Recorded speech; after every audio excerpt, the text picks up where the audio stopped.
9వ వచనం.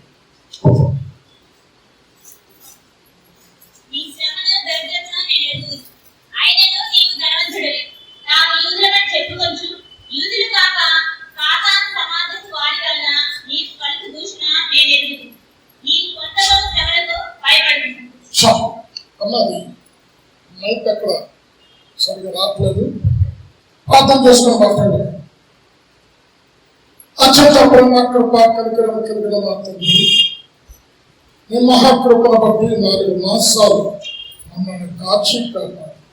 నూతన మాసం మొదటి దినమందు ఈ రీతిగా ఈ సాయంకాల సమయంలో బైబిల్ స్టడీలో కూడుకుంటాను. మాకు ఇచ్చిన ఆధిక్యతను బట్టి వందనాలు చెల్లిస్తున్నాను తండ్రి. వాక్యం 9వ వచనంలో దాకబడిన సత్యం నన్ను అందించండి. ఆత్మీయంగా వాక్యం ద్వారా బలపట్టకుని వారసుల బిడ్డలు ఉన్నారు, త్వరగా తీసుకెళ్ళదండి. వాక్యం చెప్తున్న నమ్మని సిలువతో వాక్యంలో దాతబడిన సత్యములను మా ముందుంచి యేసు నామంలో ప్రార్థించి వేడుకుంటున్నాము తండ్రి. మా గడిచిన వారం నేను మృతుడమైతిని, యుగయుగము సజీవుడమై ఉన్నాను. ఆయన మొదటోడు, ఆయన కనపటివాడు, ఆయనకు ముందేది లేదు. భూమి పుట్టక మునుపాగా ఉన్న దేవుడు ఆయన అల్ప, ఆయన ఒమేగా. ఆయన ఎందుకు భూమి మీదకి వచ్చాడు, ఎందుకు చనిపోయాడు అనేది విన్నాం. ఈ స్ఫుర్ణ సంఘానికి, స్ఫుర్ణ అంటే ఏం చెప్పాను, చేదు శ్రమలకు సాగు. ఈ సంఘం ఎలా ఉందంటే శ్రమలలో కూడా తట్టుకొని నిలబడింది. అంటే ఇక్కడ అంటున్నాడు దరిద్రత ఉంది కానీ ఆత్మీయంగా ఐశ్వర్యవంతులు. శ్రమలు ఉన్నాయి కానీ శ్రమలలో కూడా సంఘం దేవుని యందు అతిశయిస్తుంది. వారికి ఇచ్చిన రక్షణను బట్టి ఆనందిస్తూ ఈరోజు శ్రమలు లేవు అని దేవుడు ఎక్కడ చెప్పలేదు. అంటే ఎందుకు శ్రమలు? నీతి కలిగి జీవించటానికి, పరిశుద్ధత కలిగి నడుచుకోవటానికి, వాక్యానుసారంగా జీవించటానికి భక్తి కలిగి ఉన్న ప్రతి వారికి శ్రమలు వస్తాయి. అయితే శ్రమలు తాత్కాలికమే. 2వ తిమోతి 3వ అధ్యాయం 12వ వచనంలో క్రీస్తు యేసునందు సద్భక్తితో బ్రతుకను ఉద్ధరించు వారు హింస పొందుదురు అని రాయబడింది. అంటే ఒక భక్తి కలిగి జీవించాలనంటే, వారి విశ్వాసాన్ని కాపాడుకోవాలంటే, వాక్యానుసారంగా జీవించాలి అనంటే, పరిశుద్ధత కలిగి నడుచుకోవాలనంటే ఈరోజు శ్రమలు వస్తాయి భక్తి కలిగిన వారికి. ఎవరి ద్వారా? దేవుని ఎరగని విరోధుల ద్వారా, అపవాదుల ద్వారా శ్రమలు వస్తాయి. ఒక తిరగటి రాయిలో ఒక గింజ వేస్తే మీదున్న రాయి కిందన్న రాయి ద్వారా ఏమవుతుంది? గింజ అంతా పొడిపోయి. అంటే సైతాను ద్వారా, దేవుని వ్యతిరేకుల ద్వారా భూమి మీద శ్రమలు వస్తాయి. అయితే కొన్నిసార్లు మనం అనుకుంటాం, అరే ఎంత భక్తి కలిగి జీవిస్తున్నా, వాక్యానుసారంగా నడుచుకుంటున్నా, నీతి కలిగి జీవిస్తున్నా, పరిశుద్ధత కలిగి నడుచుకుంటున్నా, ఎందుకు మాకు శ్రమలు? భక్తిహీనులు అంతకంతకు వర్తిల్లుతున్నారు కదా. అయితే భక్తిహీనులు వర్తిల్లుట తాత్కాలికమే. సంకీర్తన 37, 35, 36 చరణాలు చదువుకుంటే భక్తిహీనులు అంతకంతకు ప్రబలి ఉండటనే చూచుతుంది. వారి మలచిన చోటనే విస్తరించిన చెట్టు వల్ల ఉన్నా, అయితే కొద్ది కాలం తర్వాత వాళ్ళు చూస్తే కనబడలేదంట. అంటే వారి యొక్క సంతోషం, వారి యొక్క ఆస్తి ద్వారా వారికి పొందినటువంటి ఆనందం, ఐశ్వర్యం ద్వారా, అధికారం ద్వారా వారు పొందినటువంటి ఆనందం అదేంటి? అంతకాలమే. తర్వాత మరిగైపోతుందంట. చర్మమ్మ 37 సంకీర్తన 35, 36 వచనాలు.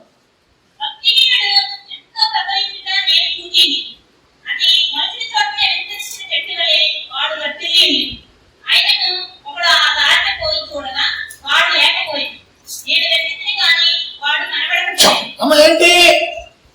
వారి కొన్ని సంవత్సరాల వరకే, కొంతకాలం వరకే, తర్వాత వెళ్ళి చూస్తే లేకపోయాడు. అమ్మ మోషే ఆ రోజుల్లో ఐగుప్తులో ఇశ్రాయేలు ప్రభుత్వన్నారని మగ సంతానం చంపేద్దాం అనుకున్నాడు. మోషేని తీసుకొని జమ్మి పెట్టిలో పెట్టి, నైల్ నదిలో పెట్టి అయితే చంపాలి అనుకున్నటువంటి మగసంతరం ఎక్కడ పెరిగాడు? అంతఃపురంలో పెరిగాడు. ఎవరైతే చంపాలనుకున్నారో అదే అంతఃపురంలో పెరిగాడు. తాత్కాలికమే యేషపు మీద అన్నలు పగబట్టి గోతులో వేసే తాత్కాలికమే. ఆ శ్రమలు అన్ని తట్టుకునే వదిలి అత్యధికమైన ఆశీర్వాదం ప్రధానమంత్రి స్థానంలో ఎస్తేరు కూడా బానిసగా బతికింది అంతకాలం. తర్వాత ఏమైంది? ఆశ్రయించ రాజుకే రాణిగా కూర్చుంటున్నాం. అంటే భక్తి కలిగిన వారికి కలిగే శ్రమలు తాత్కాలికమే.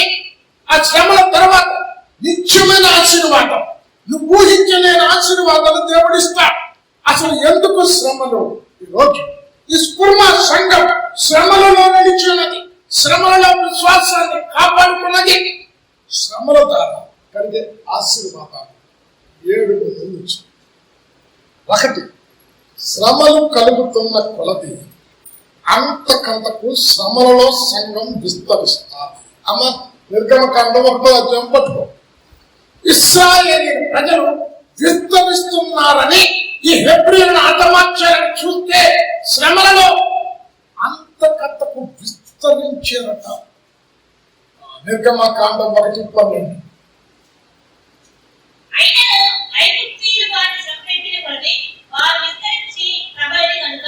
సంకట్టుగా విస్తరించే అంటే శ్రమలలో అభివృద్ధి కలుగుతా, సంఘము విస్తరిస్తా. యెరూషలేములో మొట్టమొదట పెంతెకోస్తు సంఘం ప్రారంభమైంది. అయితే ఒక దగ్గర సంఘం కూర్చుంది. అయితే ఎప్పుడైతే శ్రమలు విస్తరించిందో అపోస్తలులు తప్ప అందరూ శిష్యులు యెరూషలేమును విడిచిపెట్టి బయటకు వెళ్ళారు. వారు వెళ్ళిన చోటల్లా సువార్తను ప్రకటించి సంఘం ప్రబలింది. సర్వమ్మ అపోస్తలుల కార్యం 8వ అధ్యాయం 1వ వచనం నుంచి 4వ వచనం. ఈరోజు మన దేశంలో సంఘంలో శ్రమలు చాలా ఎక్కువయ్యాయి. అయితే శ్రమలో దేవుని ఎరగని బిడ్డలు అన్న జనాంగం అంతకంతకు విస్తరిస్తూ ఉన్నా. ఈ శ్రమలో సంఘం అభివృద్ధి చెందుతుంది. శ్రమలో సంఘం విశ్వాసంలో నిలదొక్కుంది. ఈ శ్రమలో సంఘం నూతన స్థలాలు, నూతన ప్రదేశాలు విస్తరించినది. చదువు.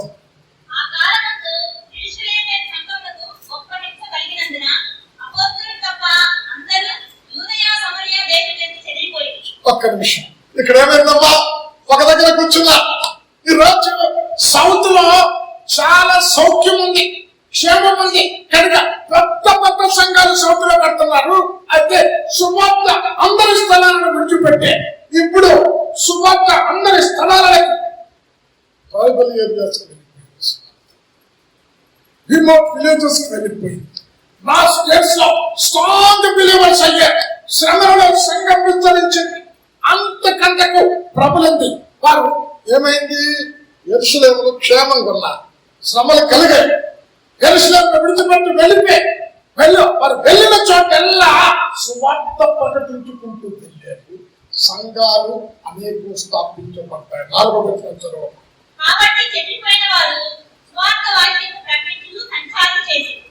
ఏమైనా చదువుకోలేదు. ఇప్పుడు యెరూషలేములో ఉంటే నీకు నాకు సువార్తించేది కాదు. ప్రపంచమంతా విస్తరించింది. సంఘం శ్రమలో విస్తరించింది.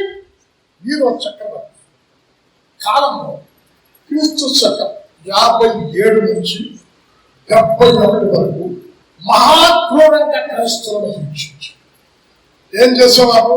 క్రైస్తవులను జంతు చర్మములో చుట్టి నూనె రాసి రాత్రంతా కూడా కాలుతూ ఉంటే ఆ వెలుగులో ఆనందించేవారు.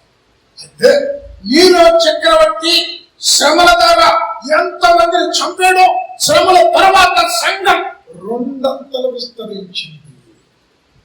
ఎందుకు? శ్రమలు అభివృద్ధి కొరకు, విస్తరణ కొరకు, ఆత్మీయ ఎదుగుదల కొరకు. నిర్గమకాండం 1వ అధ్యాయం 9వ వచనంలో ఇక్కడ ఫరోయే ఎబ్రీయుల గురించి మాట్లాడుతున్నారు. వారు బలముగా మనకంటే విస్తరించి ఉన్నారు. నిర్గమకాండం 1:9.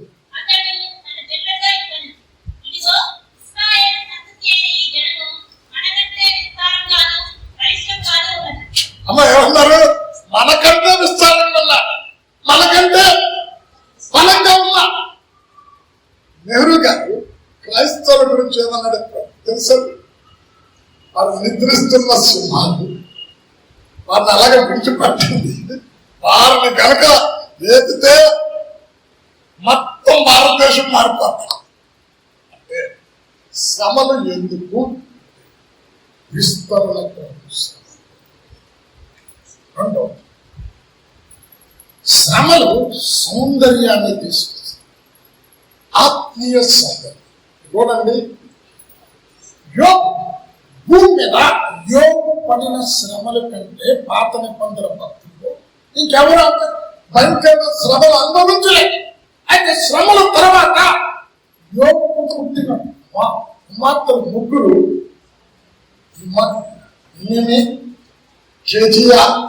ముగ్గురు కుమార్తెలంట ఆ దేశంలోనే సౌందర్యం. అమ్మ చదవమ్మ, యోగు 42:17.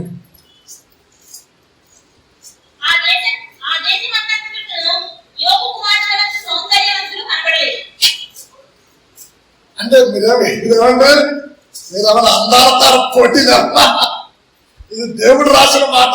అంటే రెండు రకాలుగా, ఒకటి ఆత్మీయ సౌందర్యం. దేవుడే చెప్తున్నాడు, ఆ దేశం అంతట్లో కంటే యోగు కుమార్తెలకున్న అందం ఎలాగొచ్చిందమ్మా? యోగుగా పడిన శ్రమల ద్వారా పుట్టాడు. ఈరోజు ఒక మనిషి ఎంత విశ్వాసం, ఎంత ఎక్కువ శ్రమలు పొందితే అంత ఆత్మీయ ఎదుగుదల, ఆత్మీయ సౌందర్యం. ఇప్పుడు బంగారమే కనుక కొలుములో కాల్చకపోతే అది ఒక ఆభరణంగా అవుతుందమ్మా. ఎంత ఎక్కువగా కొలుములో కాల్చిన తర్వాత కంసారుడు ఏం చేస్తాడు తెలుసా? చూసారు ఎప్పుడైనా? చిన్న సిత్తుతో తక్కువ. అంటే ఈ బంగారం ఒక సౌందర్యంగా, ఒక చక్కటి ఆభరణంగా, చూపులను ఆకర్షించే రీతిగా ఉండాలి అంటే బంగారం ఏంటి? కొలిమిలో గుండ వెళ్ళకపోతే బంగారానికి షైనింగ్ రాదు. బంగారం ఆభరణంగా ఉండదు, ఈ ఒంటి మీద ఆభరణంగా ఉండాలి. అనేకులు చూసి ఇది బాగుంది రాలేదంటే ఆకర్షించే రీతిగా ఉండాలంటే అగ్నిలో గుండా వెళ్ళాలి. యోగుకు పుట్టిన బిడ్డలు మహా సౌందర్యం. ఒక శిల్పం సౌందర్యంగా ఉండాలంటే అమ్మా ఏం చేస్తాడు శిల్పకారుడు? రాయిని తీసుకు ఉలి అంటారా, ఉలితో సుత్తుతో కొట్టి దానికి అందమైన శిల్పంగా తయారు చేస్తాడు. అది రాయిగా ఉన్నప్పుడు దానికి విలువలే. రాయి ఎవడైనా కొంటాడంటే డబ్బులతో అయితే ఈ శిల్పకారుడు ఈ రాయి ఒక సౌందర్యాన్ని తీసుకొచ్చినప్పుడు, ఒక అందాన్ని తీసుకొచ్చినప్పుడు మనము విలువ పెట్టి. ఈ రాయిగా సౌందర్యం ఎలాగొచ్చింది? శుద్ధి దెబ్బలు తిన్నది, ఉలి దెబ్బలు తిన్నది, శిల్పకారుడు చేతికి అప్పగించుకున్నది. ఈ రోజు దేవుడు నిన్ను ఎందుకు శ్రమలలో గుండా తీసుకెళ్తానంటే ఆత్మీయ సౌందర్యం కలగదు. ఒక మట్టి కుండ, అది వెలపెట్టి, ఇప్పుడు సమ్మర్ సీజన్లో ఉన్నాం కదా, అందరు కుండలు కొనుక్కుంటున్నారు, చల్లటి నీళ్ళు వస్తాయి. మీరు ఇప్పుడు ఈ కాలం అంతా ఏమైంది?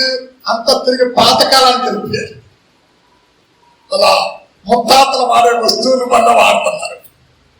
అంటే ఈ కుండ మట్టిగా ఉన్నప్పుడు దానికి విలువలే. మట్టిగా ఉన్నప్పుడు దాన్ని ఎవడు కొనడు. అది కుమ్మరు వాడి చేతికి వెళ్ళినప్పుడు అది కాలుతో తక్కబడుతుంది, సాల మీదకి వెళుతుంది, తర్వాత అగ్నితో కాల్చబడుతుంది. ఇది సాల మీదకి వెళ్ళటం వలన, కాలుతో తక్కబడటం వలన, అగ్నితో కాల్చబడటం వలన అందమైన కొండగా తయారు. ఈ మట్టికి ఇంత అందం ఎక్కడి నుండి వచ్చింది? కాల్చబడటం వలన వచ్చింది. ఎందుకు? శ్రమలు ఆత్మీయ సౌందర్యం, శ్రమలు కావాలి. 3 ఎగ్జాంపుల్స్ మీరు చెప్పారు. ఇదేది కూడా అగ్నిలో కాల్చబడకపోతే వాడికి అందం రా, వాడికి సౌందర్యం రా. ఎందుకు? నవాబులు కానీ బాగా తరబాబులు కానీ కోర్టులో ఏం పెట్టుకుంటారు?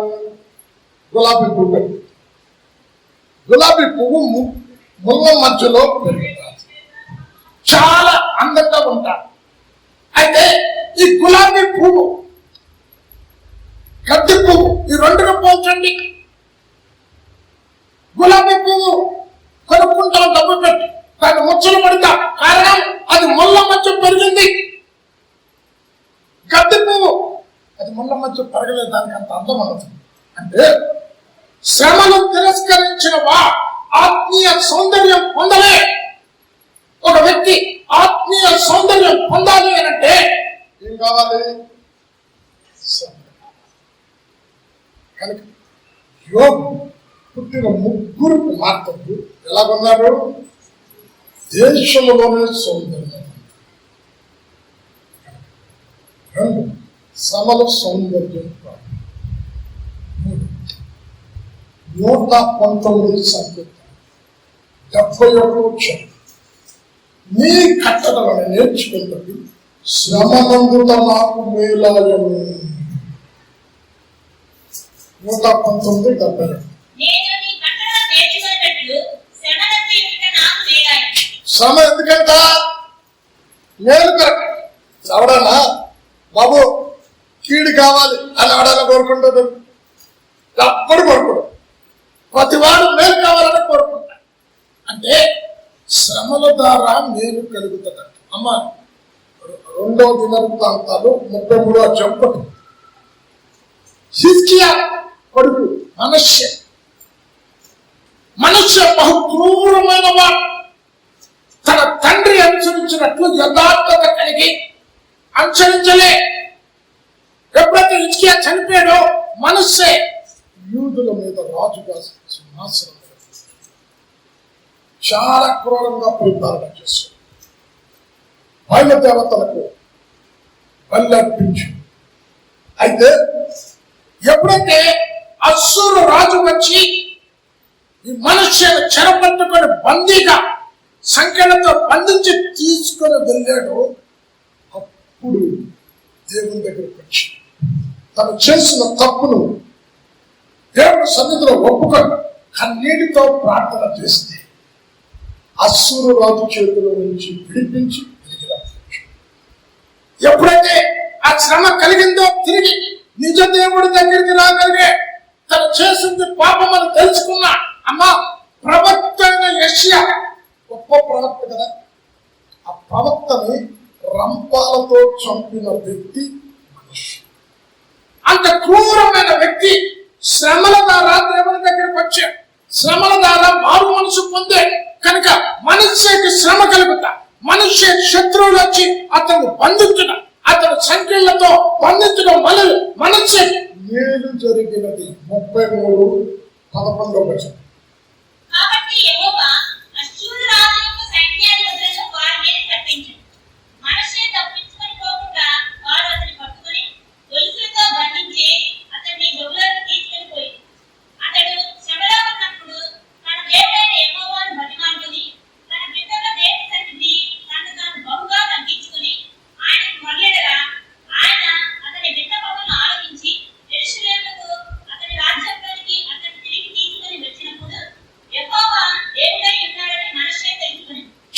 ఎప్పుడు తెలుసుకున్నాడు? శ్రమలప్పుడు మనుష్య క్రూరంగా ప్రవర్తించి చాలా దినాల క్రితం ఏమంటారు మెడికల్ ఫార్మసీలో అసలీ మెడిసిన్ నకిలీ మెడిసిన్ అని టెస్ట్ చేస్తారు కదండి. దాంట్లో ఆమె ఆఫీసు ఒక 20 సంవత్సరాల క్రితం ఆమె క్యాన్సర్ రోగం వచ్చింది. క్యాన్సర్ ఏదో తెలియదు. జాయింట్స్ ఉన్న ప్రతిది కూడా ఇక్కడ నుండి పస్ పౌడర్ వస్తుంది, వైట్ పౌడర్. సరే, ఆమెకు ప్రార్థన చేయడానికి కుక్కట్పల్లి ఔషధి కొట్టుకోవాలి లేదా ఇండిపెండెంట్ ఔషధి. ఆమెకి 2 పిల్లలు, 2 విదేశాల్లో. నేను ఆమె ఇంకా 3 రోజుల్లో చచ్చిపోతుంది అనగా ఆ గాయాలకి నేను నూనె రాసి ప్రార్థన చేసి సువార్త చేసి, అయితే ఆమె 3 రోజుల తర్వాత చనిపోయింది. చనిపోయిన తర్వాత మెమోరియల్ సర్వీస్ లో వాళ్ళ బ్లడ్ రిలేషన్ చెప్పిన మాట బ్రదర్, మీరే కనుక రాకపోతే ఆమె చనిపోయే నరకానికి వెళ్ళేది. ఈ శ్రమలలో మీరు వచ్చే, ఈ కష్టంలో మీరు వచ్చే, సువార్త అందించే అంతవరకు ఆమెకున్న డబ్బును బట్టి, ఆమెకున్న అధికారాన్ని బట్టి నామకార్థ జీవితం జీవించింది. యేసుల హృదయంలో కన్ను మూసింది. ఖచ్చితంగా ఆమె నిశ్చత్వంలో ఉండాలి. ఇప్పుడు శ్రమ కలుగుతానికి ఏమైందమ్మా? రక్షణకు మార్గం కలిగినది. యాకోబు కూడా శ్రమ కలగక మునుపు మోసం, అబద్ధం, దేవుడి దగ్గర కూడా రాత్రంతా పెరుగులాడుతున్నాడు కానీ తన పాపాన్ని ఒప్పుకోలే. నా తండ్రిని మోసగించే, మా మామను మోసం చేసే, నా జీవితం అంతా అబద్ధం బతికే, నా జీవితం అంతా మోసపు జీవితం అని ఒప్పుకోలే. దేవుడు ఏం చేశాడో తెలుసా? తుంటి నరాన్ని విరగబెట్టాడు. ఎప్పుడైతే తుంటి నరాన్ని విరగబెట్టాడో అప్పుడు చెప్పాడు, నేను మోసగాడు, నేను చేసినదంతా ఇంతవరకు తప్పే, పాపం. కనుక ఒక వ్యక్తిని దేవుడు రక్షణలోనికి నడిపించడానికి 3 రకాలుగా పనిచేస్తాడు. 1, నెమ్మదిగా చెప్తాడు. 2, వినకపోతే గద్దిస్తాడు. 3, గాయాన్ని చేస్తాడు. ఎప్పుడైతే గాయం కలిగిందో అమ్మ చచ్చిపోతానేమో అప్పుడు దేవుడు గుర్తుకొస్తాడు. చదవమ్మా, సామెతలు 20:30. గాయములు చేయు దెబ్బలు అంతరంగంలో చచ్చి పాపమును ఒప్పింపజేయును.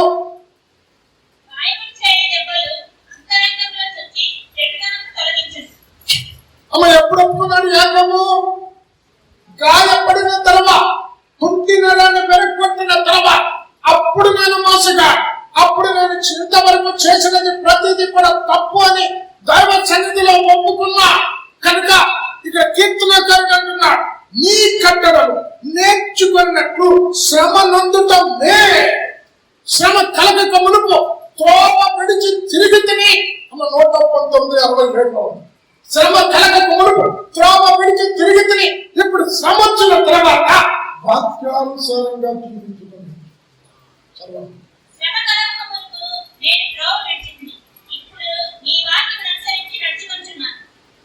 అలా ఎప్పుడు అనుకున్నాడంట? శ్రమ ద్వారా నడుచుకోవటం. శ్రమలు ఎందుకు వస్తాయి? భక్తి కలిగిన వారు మేలు కొరకు వస్తాయి. మనస్సేకి కనుక శ్రమలు రాకపోతే రక్షణలో వచ్చి ఉండేవాడు కా. యాకోబు కనుక తుంటి నరకం వెరగకపోతే తన నిజ స్థితిని ఒప్పుకునేవాడు కా. ఈ రోజు చాలా మంది రోగ శయ్యపై ఉన్నప్పుడు వారు చేసిన ప్రతి పాపాన్ని ఒప్పుకొని, అమ్మో చచ్చిపోతానేమో, ఇప్పుడైనా నేను చేసిన ప్రతిదీ ఒప్పుకోవాలి అని చాలా మంది రోగం నుండి విడుదలైన తర్వాత చెప్పమ్మా సాక్ష్యం ఏంటో తెలుసా? నాకు ఈ రోగం కనుక రాకపోతే, ఈ కష్టమే కనుక కలగకపోతే, ఈ శ్రమే కనుక కలగకపోతే రక్షణలోకి వచ్చి ఉండేవాడిని కాదు. కనుక 3 శ్రమ ముందున్న ఏంటి? లేదు. 4 శ్రమ ఎందుకు? సహనం కొరకే. శ్రమలో మనకు కలిగే ఆశీర్వాదం సహనం. రోమిలు రాసిన 5వ అధ్యాయం 3వ వచనంలో ఇక్కడ శ్రమ ఓర్పును, ఓర్పు పరీక్షను, పరీక్ష నిరీక్షను కలిగజేయడు. చదవము.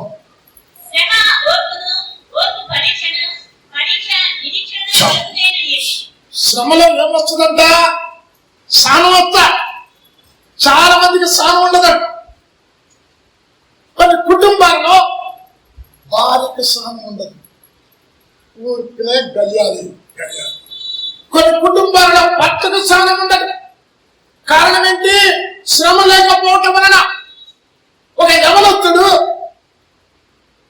కాపరి దగ్గరకు వచ్చి పాస్టర్ దగ్గరకు వచ్చి, పాస్టర్ గారు నాకు బీపీ పెరిగిపోతుంది, గుర్తింపులే కోపం వస్తుంది, ఆ కోపం కంట్రోల్ చేసుకోవాలనుకుంటే కానీ అవ్వట్లేదు, కనుక నాకు సహనం వచ్చేటట్టు ప్రార్థన చేయండి.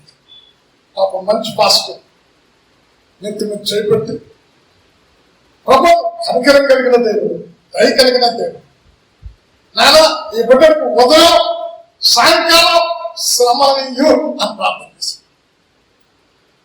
ఆ మనం చెప్పిన తర్వాత ఆ యవనొచ్చున్నారు, ఆశగారు ఇదేంటి సహనం కొరకు ప్రార్థన చేయమంటే ఇదేంటి ఉదయం సాయంకాలం శ్రమలు కలిగేటట్టు దిగాన్ని రాస్తున్నాడు.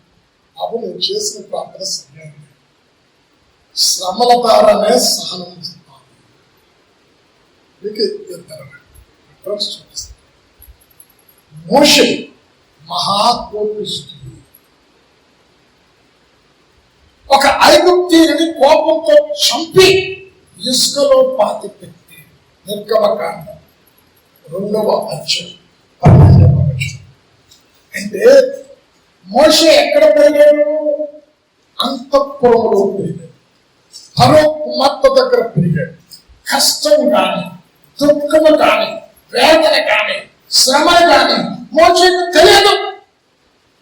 చాలా కోపిస్తూ తన కళ్ళెదరకుండా హెబ్రీయుని హింసి బాధపడుతూ ఉంటే చూడలేక ఐగుప్తుని చంపేయడం, ఒక హత్య చేసి ఇసుకలో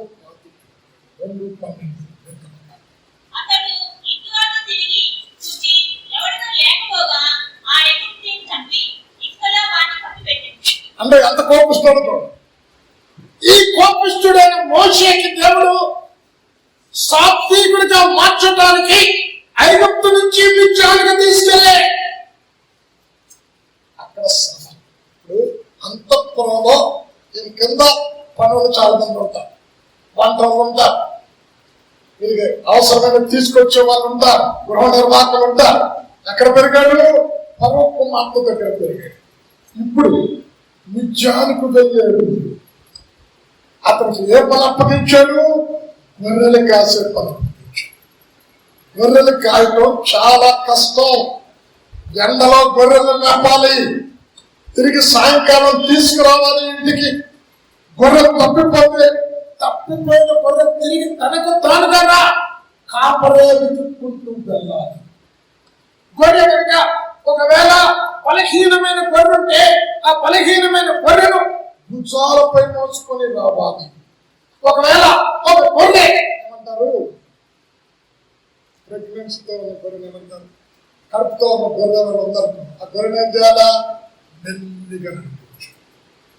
అంటే 40 సంవత్సరాలు తర్పీదించే ఈ తర్పీదులో, ఆ శ్రమలో, ఆ కష్టములో, ఆ ఎండలో ఆ గొర్రెలను మేపుతున్నప్పుడు ఆ శ్రమలో అతనికి ఏమొచ్చింది?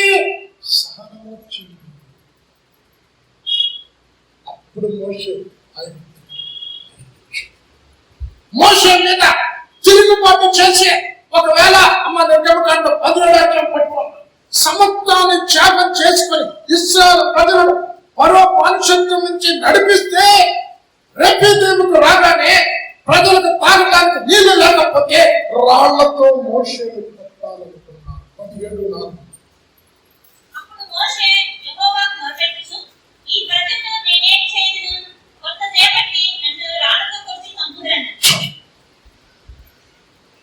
పాపం మోషే దగ్గర ఉంటే కోపిస్తాడు కదా, తనపై తిరుగుబాటు చేసేవారిని చంపేవాడు. ఏమైంది? శ్రమలో సహనం నేర్చుకున్నాడు, సాత్వికాన్ని నేర్చుకున్నాడు. మోషే నాయకత్వంపై, ఆమె యాజకత్వంపై 250 మంది తిరుగుబాటు చేసి దాదాపు అబీరా దేవుడి కోపం వచ్చి తెగులు పంపించి 14,700 మంది ఇచ్చారు. సాత్వికుడైన మనిషి ఆరోగ్యం గురించి, అయ్యో దేవుడి గుడ్డంత పాలన మీద దిగింది, ప్రజలందరూ తెగులతో చనిపోతున్నా ధూపాన్ని పట్టుకుని చచ్చిన వారి మధ్య బ్రతికిన వారి మధ్య నిలబడు, ఆ తెగులు ఆగే కంచెల వరకు నిలబడు. ఎలాగొచ్చిందా సాము? నాయకత్వం పైన తిరుగుబాటు చేసింది. శ్రమలలో రిఫరెన్స్ నోట్ చేసుకోండి. మీరు సంఖ్యాకాండం 16వ అధ్యాయము 48వ వచనం చదవమన్నదో చదవమ్మా, ఎందుకంటే సమయం అయిపోతుంది కదా. అమ్మా, ఈ సామె ఎక్కడి నుండి వచ్చింది? ప్రజలందరూ మోషేను చంపాలి అనుకుంటే చూడండి, ఆఖరికి సొంత అక్క కూడా కూషు దేశపు స్త్రీని వివాహం చేసుకున్నాడని మోషేని వ్యతిరేకంగా మాట్లాడితే దేవునికి కోపం వచ్చి కుష్ఠుని కలగజేస్తే మోషే వెళ్ళి ప్రార్థన చేశాడు. పాత మోషే అయితే ఏమన్నది? నాకు వ్యతిరేకంగా మాట్లాడింది కనుక కుష్ఠ వచ్చింది, సరైన పని దేవుడు ఈ పనిష్మెంట్ ఇచ్చింది మనుషుడిగా దేవుడు, సరైన శిక్ష దేవుడు వేసే అని ఊరుకుండేవాడు. అంటే ఏమైంది? తర్వాత చదువుకోండి, సంఖ్యాకాండం 12వ అధ్యాయం 10వ వచనంలో మోషే ప్రార్థన చేశాడు. అంటే తనకు వ్యతిరేకంగా పనిచే మాట్లాడిన తన అక్క కొరకు మోషే ఇశ్రాయేలు ప్రజలందరూ కూడా దేవుడిపై తిరుగుబాటు చేస్తే మోషేను పక్కన తప్పు, ఇక్కడే ఈ ప్రజలను నాశనం చేస్తానంటే సహనం కలిగిన మోషే, ప్రభువా ఐగుప్తు నుంచి నువ్వు ఇక్కడికి నడిపించు, ఈ అరణ్యములో ఒకవేళ నువ్వు ఇక్కడ చంపితే ఐగుప్తీయులేమనుకుంటారు? ఇశ్రాయేలు ప్రజలు అరణ్యంలో చంపుతాం, వారి దేవుడు తెచ్చాడని చెప్తాడు కదా, నీ నామానికి అవమానకరం కలుగుతాయి. సహనం కలిగిన మనిషి. నిర్గమకాండం తర్వాత రాసుకో 9 నుండి 10 సాలం ఎక్కడ నేర్చుకున్నాడమ్మా? అక్కడ నేర్చుకున్నాడు, శ్రమల ద్వారా నేర్చుకున్నాడు. ఎందుకంటే సాలం శ్రమలు ఒక కోపిష్టికి సాలం కావాలంటే శ్రమల ద్వారా వస్తుంది. సహనం పోవాలంటే ఏంటి? శ్రమలో ఒక మన అనారోగ్యం వచ్చినప్పుడు తానికి దాంతో కాబట్టి బాగా వేసుకుంటాం కదా. ఈ శ్రమలేంటి? సహనానికి ఒక ఔషధం. శ్రమ కనుక 4వ ఆశీర్వాదం శ్రమల ద్వారా. 5వ హెబ్రీ రాసిన పత్రిక 5వ అధ్యాయం 8వ వచనంలో తాను కుమారుడైందియు తను పొందిన శ్రమల వలన విధేయత నేర్చుకునేను. హెబ్రీ 5:8.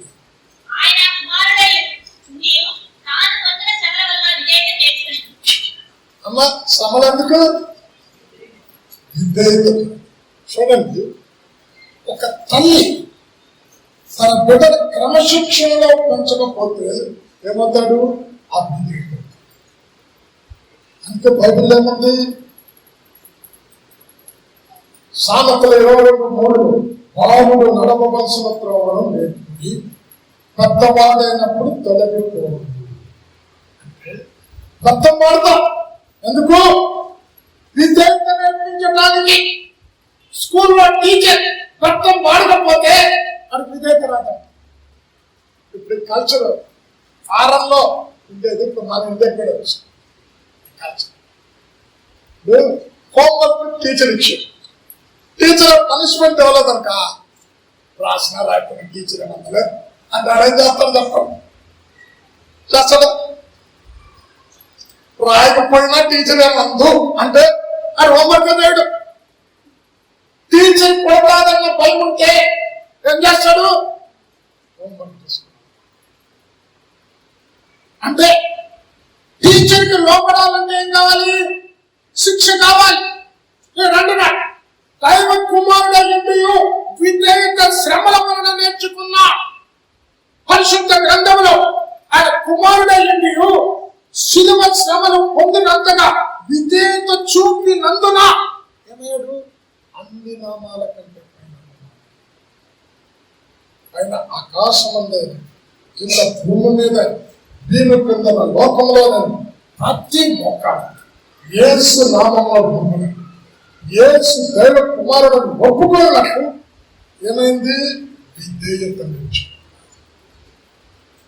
విధేయత వలన ఆ విధేయత ఎలా నేర్చుకున్నాడు? యేసయ్యా పరలోకంలో ఉన్నప్పుడు కాదు, భూమి మీదకి వచ్చి శ్రమల వలన విధేయత నేర్చుకున్నా. ఒక మనుష్యుని అవిధేయత వలన మరణం వచ్చింది. ఇప్పుడు క్రీస్తు యొక్క విధేయత వలన మనకు జీవం వచ్చింది. కొన్నిసార్లు గద్దించి వాక్యం చెప్తే, అమ్మో నన్ను పోస్తున్నాడు వాక్యంతో అనుకోకండి. ఎందుకు? దేవునికి లోపడాలంటే, దేవునికి విధేయత చూపాలంటే, నీ తల్లిదండ్రులకు లోపడాలంటే నీకేం కావాలి? శ్రమలు కావాలి. శ్రమల ద్వారా యేసయ్య విధేయత నేర్చుకున్నా. దావీదు కూడా శ్రమల ద్వారా విధేయత నేర్చుకున్నా. 10 సంవత్సరాలు అరణ్యంలోని అదుల్లం పురంలో ఫలాని చోట దావీదు ఉన్నాడంటే సైన్యం పట్టుకుని విధేయత నేర్చుకున్నా. 5 శ్రమల ద్వారా విధేయత. 6 శ్రమల ద్వారా కుమారత్వం వస్తుంది. హెబ్రీయులకు రాసిన పత్రిక 12వ అధ్యాయం 8వ వచనం.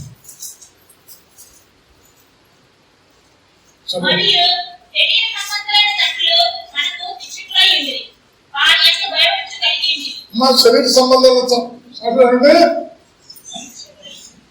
12:8 చదవండి. హెబ్రీయులకు రాసిన పత్రిక 12:8. అమ్మా ఏమన్నారు? కుమారులైన వారంతా శిక్షలో పాలు పొందుకుంటున్నారు.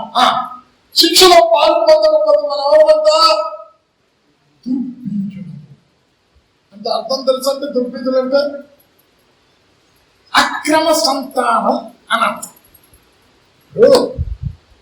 ఇద్దరు ఇసుకలో ఆడుకుంటున్నారు. నీ కొడుకు ఆడుకుంటున్నారు, నీ పక్కన కూడా ఒంటి మీద అంతా ఇసుక పోసుకోండి. నీ ఎవరిని కొడతావు? పక్కింట్లో వెళ్ళి కొడతా అంటే నీ ఇంటి మీద వస్తారు కదా. ఎవరు కొడతావు? నీ కొడుకును కొడతావు. ఎందుకు? తప్పు చేస్తున్నాడు. ఎందుకు? కుమారులమైతే శిక్షకు పాత్రులం. ఆయన శిక్షిస్తా. ఎందుకు? నిన్ను చనిపోవాలని కాదు, నిన్ను క్రమశిక్షణలో నడిపించడానికి, వాక్యానుసారంగా నడుచుకునేటట్టు చేయడానికి, దేవుడికి వ్యతిరేకమైన కార్యాలు చేయకుండా ఉండటానికి శిక్షిస్తా. కుటుంబంలో మన తల్లి కానీ మన తండ్రి కానీ తప్పు చేసినప్పుడు మన చావాలని కోరుకోరు. క్రమమైన పద్ధతిలో నడిపించడానికి శిక్షిస్తా. శిక్షకు లోపడకపోతే ఎవరంటారు? దుర్బీజులు. పరిశుద్ధ గ్రంథంలో యోహాను 1వ అధ్యాయం 12వ వచనంలో తనందరూ అంగీకరించును మనందరికీ దేవుని బిడ్డలకు అధికారం అనుగ్రహించను. దైవజనుడు కూడా నీకెవరు? తండ్రి లాంటి. ఒకవేళ 90 సంవత్సరాల వయసు కలిగిన ఇక్కడ ఉన్నా నిలబడితే నేను ఆమెకు తండ్రినే ఉంటాను. తప్పు చేస్తారు, గద్దిస్తారు, వాక్యము ధర హెచ్చరిస్తారు, వాక్యం ధర బుద్ధి చెప్తారు. ఎందుకు?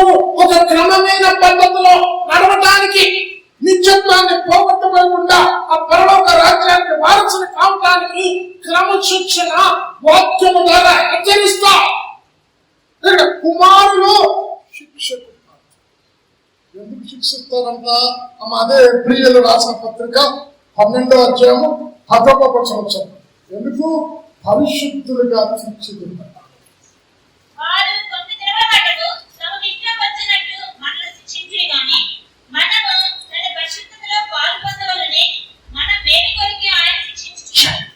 ఎందుకంటే పరిశుద్ధతలో మేలు కొరకు శిక్షిస్తూ ఇది 6వ ఆశీర్వాదం. 7వ ఆశీర్వాదం శ్రమల ద్వారా నీకు 3 ఆశీర్వాదాలు వస్తాయి. మొదటి పేరు 1వ అధ్యాయం 7వ వచనంలో మెప్పు, మహిమ, ఘనత. ఈ 3 ఎవరికైనా నాకు మెప్పు అవసరం లేదండి, అందరూ నన్ను తిడుతూ ఉండాలి, అందరూ నన్ను దూషిస్తూ ఉండాలి అంటారు. ఎవరైనా నేను మెచ్చుకుంటే మాకు నిన్న మాకు అనారోగ్యం అంతా పోతుంది, ఎవరైనా మెచ్చుకుంటే కోపం అంతా పోతుంది. మెప్పు, మహిమ, ఘనత శ్రమల ద్వారా కలుగుతారు. చదవమ్మా మొదటి పేతురు 1వ అధ్యాయం 7వ వచనం. నశించిపోవచ్చు అగ్ని పరీక్షల చేత నిలబడుచున్నది కదా, దానికంటే అమూల్యమైన మీ విశ్వాసం. చదవండి.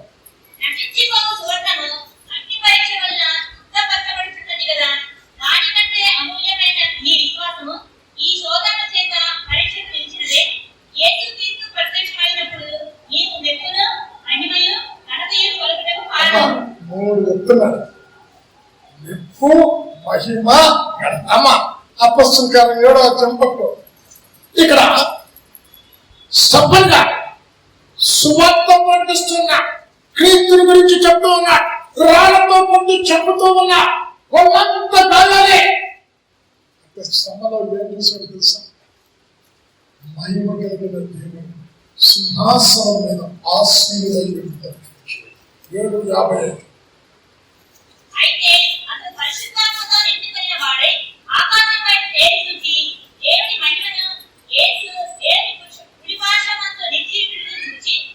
ఒక్క నిమిషం అమ్మా, ఇక్కడ బైబిల్ గ్రంథం ఎక్కడ రాసినా ఏముంటది? కుమారుడైన యేసుక్రీస్తు ప్రభువు వారు తండ్రి కుడిపార్శ్వం మీద ఆసీనుడై ఉన్నాడు. ఇక్కడ కుడిపార్శ్వం మీద ఆసీనుడై ఉన్నాడా? నిలబడి ఉన్నాడు. అంటే అర్థమేంటి?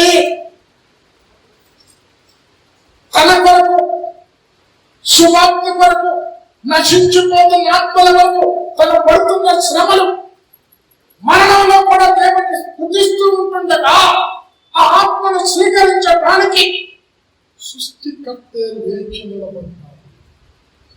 తండ్రి అడుగుతా, కుమారుడా ఎందుకు లేచి నిలబడ్డావు?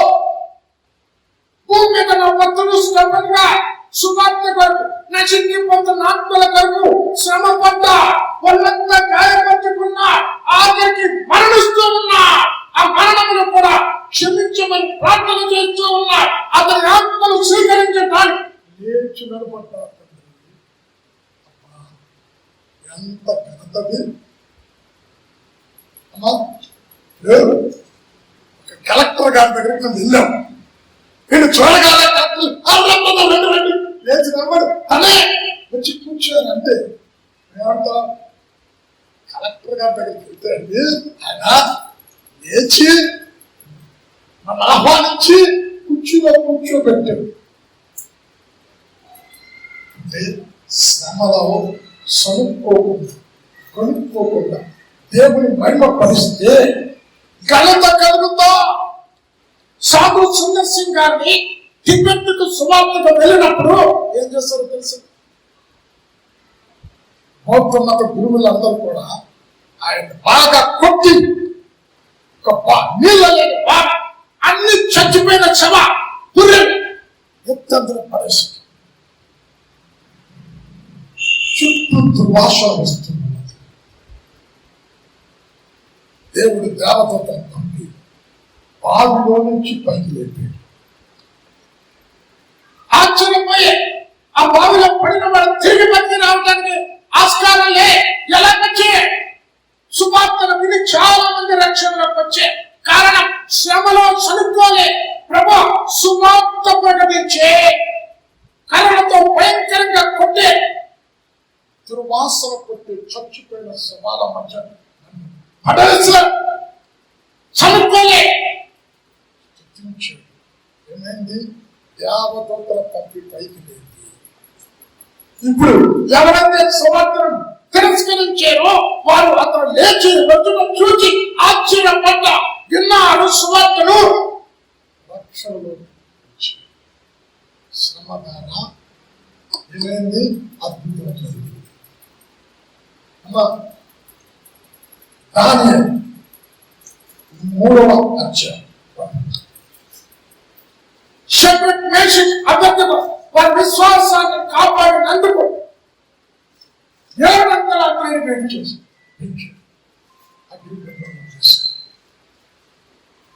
షడ్రక్ మేషక్ అబేద్నెగో ప్రభువా మా విశ్వాసాన్ని కాపాడుకుంటే అగ్నిలను వేసి చనిపోలేదు. వారు విశ్వాసాన్ని కాపాడుకోబట్టి ఆ శ్రమలలో కలిగిన ఆశీర్వాదం ఏంటంటే ఇందులో రక్షించటకు సమర్థుడైన దేవుడు షడ్రక్ మేషక్ అబేద్నెగో దేవుడే నిజమైన దేవుడు అని శాసనము మార్చి వారిని ఉన్నత స్థితిలో కూర్చుండబెట్టి చదువు. దానియేలు 3వ అధ్యాయం చివరి 2 వచనాలు.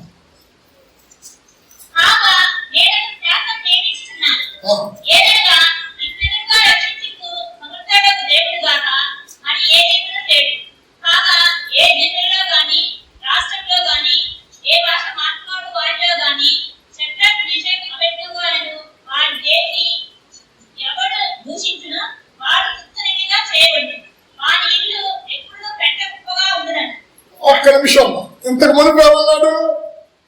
ఈ విగ్రహానికి తప్ప ఇంకా దేనికి మొక్కినా ఏం చేస్తానన్నాడు? చంపేస్తాను. ఇప్పుడు ఆ శ్రమను తట్టుకొని నిలబడ్డా ఏం కలిగింది? ఘనత కలిగింది, మెప్పు కలిగింది. చదువు తర్వాత వచ్చి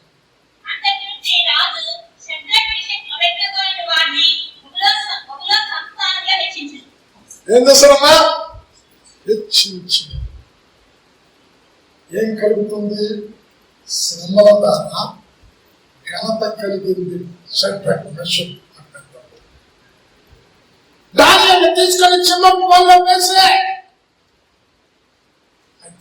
అక్కడ కూడా దేవుని భయపరచు. ఏమైంది?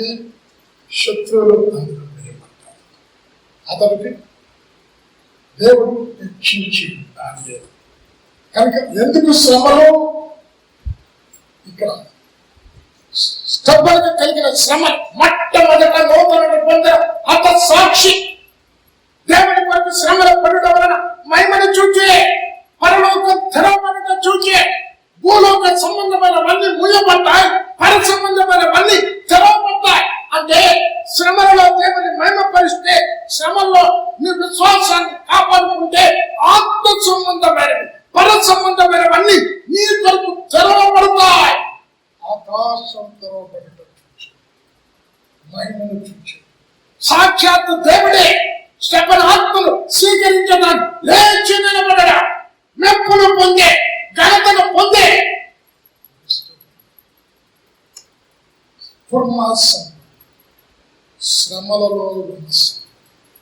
శ్రమలలో విశ్వాసాన్ని కాపాడుకున్న సంఘం కనుక ఈ శ్రమలు భక్తి కలిగిన ప్రతి వారికి వస్తాయి. ఆ శ్రమలలో 7 ఆశీర్వాదాలు చెప్పండి. 1 శ్రమ, అభివృద్ధి. శ్రమ పెట్టిన కొలది ఇశ్రాయేలీయులు విస్తరించింది, శ్రమ కలిగిన కొలది సంఘము విస్తరించింది. 2 శ్రమలలో సౌందర్యం. యోగ కుమార్తెలు శ్రమంలో పుట్టే దేశంలోనే సౌందర్యం. అంటే గులాబీ పువ్వు ముళ్ళ మధ్య పెరుగుతుంది, సౌందర్యం. శ్రమ ద్వారానే ఆత్మీయ సౌందర్యం కలుగుతా. శ్రమలు కలుగుతా. శ్రమలు పొందక మునుపు ఏమన్నాడు? ఈ కట్టడలను గురించి తిరిగి ఇప్పుడు 4 శ్రమల ద్వారా సహనం వస్తుంది. ఎవరిని తిట్లా ఏమనుకుండా ఉండాలంటే ఎక్కువ శ్రమలు రావాలి, సహనం వస్తుంది. 5 శ్రమల ద్వారా ఈ ధైర్యం. 6 శ్రమల ద్వారా భారం. 7 శ్రమల ద్వారా మెప్పు, మహిమ. ఇక్కడ ఇప్పుడు తప్పండి, శ్రమ నాకొద్దు అంటే ఏంటి? ఇవేమో నాకొద్దని కొంతకాలమే ఉంటాయి, తాత్కాలికమే. భక్తిహీనులు తాత్కాలికంగా వారు ఆనందిస్తా, అయితే మనకి నిత్య ఆశీర్వాదం, నిత్య సంతోషం. ఈ శ్రమలు తాత్కాలికమే. ఒక దిన శ్రమలన్నీ లేని స్థలానికి వెళతాం, నిత్యం ఆనందిస్తాం. కనుక సంఘానికి శ్రమలు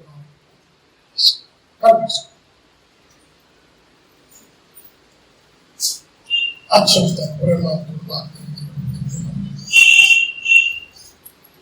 ఈరోజు శ్రమల వలన ఎలాంటి ఆశీర్వాదాలు, ఎలాంటి దీవెనలు, 7 ఆశీర్వాదాలు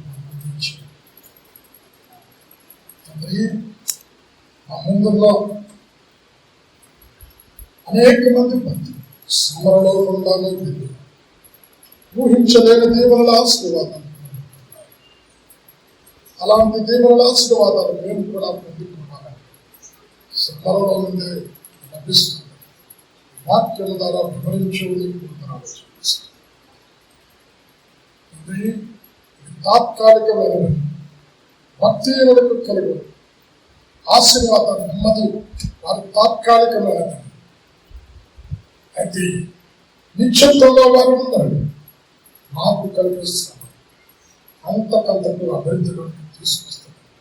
వాక్యం ద్వారా వివరించినందుకు కొరకు వందనాలు చెల్లిస్తూ వచ్చే వారు ఇదే రీతిగా కూడుకుంటున్నారు.